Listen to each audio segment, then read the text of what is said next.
learning takes place, and to learners' interactive relationship with that context and with the learning activity itself. We look at how the social structure influences what is offered and who participates, how the sociocultural context creates particular developmental needs and interests, and how social factors, such as race, class, and gender, shape learning. This book is intended primarily for educators of adults and scholars of adult learning.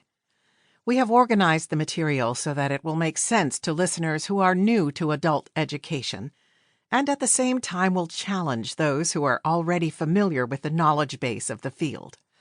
The organization and presentation of this material reflect our efforts over the years to find the best way to organize courses, workshops, and seminars in adult learning, and development for audiences with varying levels of expertise.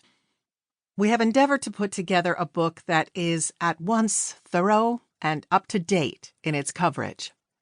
In particular, the book is designed for use in courses in adult learning and as a resource for those interested in conducting research on adult learning.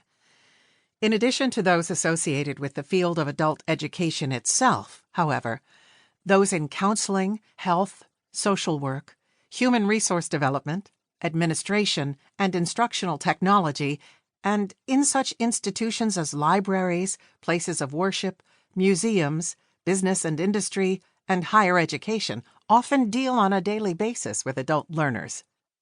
We also intend this book to be a resource for practitioners in these fields who would like to know more about adult learners and the learning process. Overview of the contents. This fourth edition of Learning in Adulthood retains the organization of topics found in the previous edition. That is, in the third edition, we realized that in most courses using this text, the chapters specific to adult learning theory and models were read before chapters on cognitive development, intelligence and aging, and psychosocial developmental frameworks. We have organized accordingly. This edition is divided into 4 parts. Part 1 describes the context of adult learning. Part 2 focuses on theories and models of adult learning. The chapters in Part 3 address newer approaches to adult learning, and those in Part 4 present material on topics that intersect with adult learning, such as memory and cognition, adult development, and so on.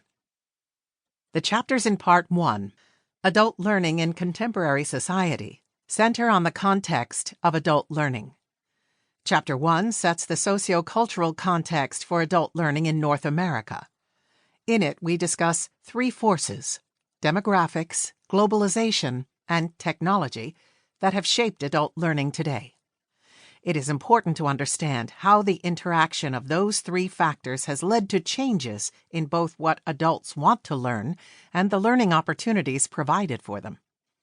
Chapter 2 is a new chapter devoted to the ubiquitous presence of technology in all forms of adult education, from formal to non-formal to informal and self-directed learning environments. Directly related to the sociocultural context of adult learning are the environments where learning takes place, the subject of Chapter 3. These range from educational and non-educational institutions, such as hospitals and government agencies, to non-formal and community-based agencies, to incidental and informal learning that is more self-directed than structured by others. Also in this chapter, we explore the concepts of organizational learning and the learning organization, lifelong learning, and the learning society.